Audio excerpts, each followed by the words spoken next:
Friday, March 18th, 2022. Thanks for joining us. I'm George Gerbo. The Russian invasion of Ukraine showed fresh signs of stalling amid fierce counteroffensives by Ukrainian forces. Unable to make major progress against Kyiv and other main targets, Guy Taylor reports Russian forces have increasingly fired on civilians from the outskirts of major Ukrainian cities. U.S. and British military officials monitoring the conflict say the invasion has largely stalled on the ground, with Russian units making minimal progress and suffering heavy losses from well-coordinated Ukrainian forces. A senior Pentagon official said U.S. officials are also picking up signs of morale problems among the Russians, who reportedly were not expecting the fierce and sustained response from Ukrainian troops.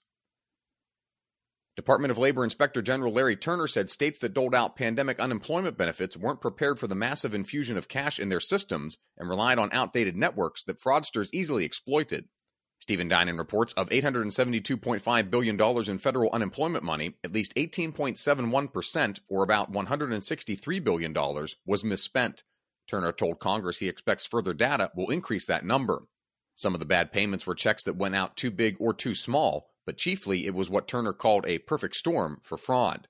Turner said his office has received more than 140,000 leads and opened more than 38,000 cases, but so far has recovered only $830 million. The FBI says it took steps to stop agents from breaking rules on investigations involving politicians, religious groups, and others. Our Ryan Lovelace reported earlier this week that an internal bureau audit revealed agents violated FBI rules more than 700 times in 18 months while conducting sensitive investigations.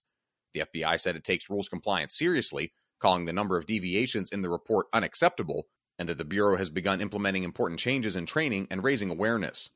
The FBI didn't explain what changes it made to agents' training, nor precisely when the agency implemented those changes.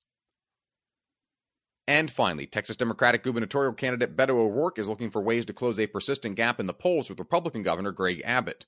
Susan Freakio reports O'Rourke's shift on some of his more progressive stances, including on gun control and border security, is a bid to turn out the party's more moderate base and win over independent voters in the Lone Star State. O'Rourke ran unsuccessfully for the Senate in 2018 and made a failed bid for the Democratic presidential nomination a year later. Polling shows him consistently lagging behind Abbott, though only by single digits. Find all of today's front page stories at WashingtonTimes.com/frontpage or the Washington Times app, and find us on any major podcast platform. Just search Washington Times in your favorite podcast app. You can also find us on Twitter and Instagram at Wash Times for breaking news, sports, commentary, and more. For Washington Times, I'm George Gerbo.